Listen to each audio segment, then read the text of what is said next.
Hi, welcome to Lachlan Likes a Thing, a show where I take a thing and see whether or not I like it. Now the thing we're looking at in this video is the Nuforce Cube portable speaker with inbuilt DAC and headphone amplifier. Now if you haven't heard of Nuforce, they're a company based in California who make audio gear including headphones, headphone amplifiers, DACs and speakers. And actually the company's DAC was my first headphone amplifier when I started collecting headphones. Now, a while back, Nuforce contacted me and asked me if I was interested in reviewing any of their products. And one of the products that really interested me from their lineup was this little portable speaker here. And these things always really interested me because I've built speakers myself in the past and I'm always really curious to see what kind of performance you can wring out of tiny little packages like this. So I asked for one of these and I want to thank Nuforce for providing this review unit for me to have a listen to.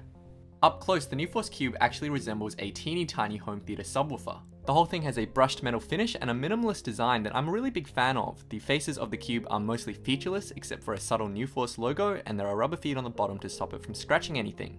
I really quite like the build of this little thing because it's such a small size, but at the same time it's solidly built and the fit and finish is really good. It also comes with this little carrying pouch, which means it's really easy to carry around with you. The one thing is though, I wish the carrying pouch had internal pockets so you could put the cables in without worrying about the cable jack scratching the finish of the cube. On the back of the cube are three ports, a 3.5mm line input, a USB mini input, and a 3.5mm output for the headphone amplifier. The 3.5mm line input connects to any device with a standard 3.5mm output, like the headphone port of a smartphone. The USB mini input lets you connect the cube to a computer and use the onboard DAC. Volume control is done digitally through the computer. The USB mini input also charges the device. Nuforce rates the battery of the cube at 8 hours, but I wasn't able to test this myself. The headphone amplifier is a pretty unique feature of the Nuforce Cube. The output from the amplifier sounds quite decent to me, with a clean signal and no hiss, and if your laptop has a noisy output, the cube will kill two birds with one stone.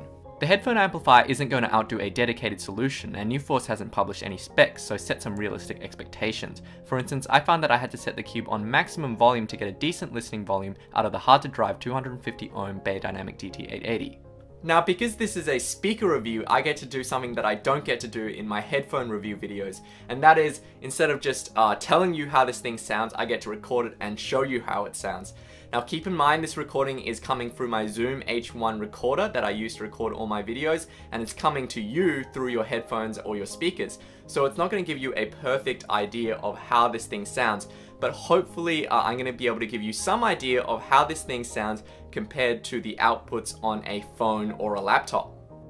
One thing I noticed about the Nuforce Cube is that above 80% volume you can hear the electronics start to distort. It's not terrible distortion, but unless you need the full volume, I suggest not going past 80%. The tests I'm showing you now were done at 100% volume. Here's the cube compared to the speaker output on my iPhone 5. This is a track called At The Count by Broke for Free. It's a pretty cool track, and you can check out the description of this video for a link to the album's Bandcamp page.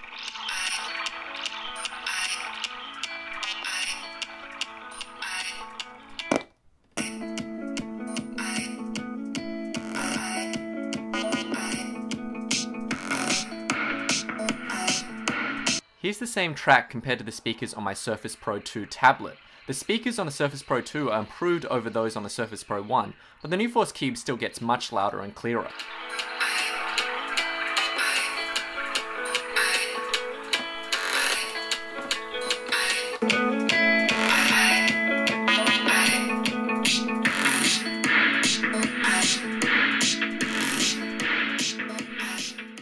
Now there are some basic laws of physics, and no matter what you do, a little speaker like this with a single driver is never going to produce much bass below 100 Hz, and it's never going to produce any amount of stereo separation.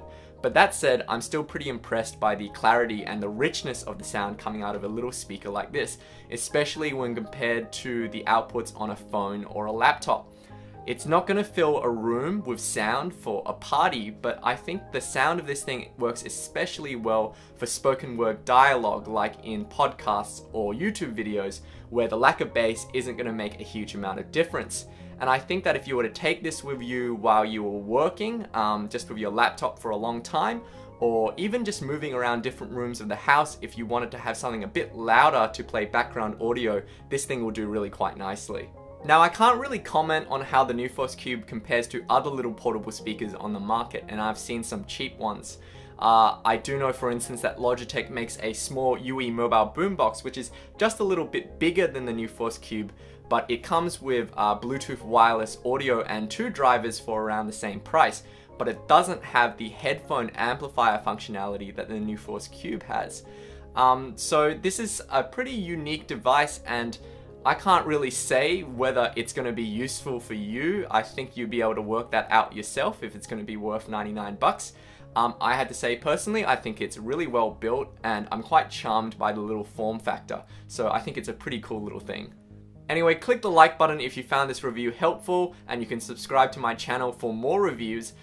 Thanks to everyone who's liked my other videos and subscribed to my channel. You can talk to me on Facebook at facebook.com/LachlanLikesAthing, or on Twitter at LochLikesAthing, and happy listening.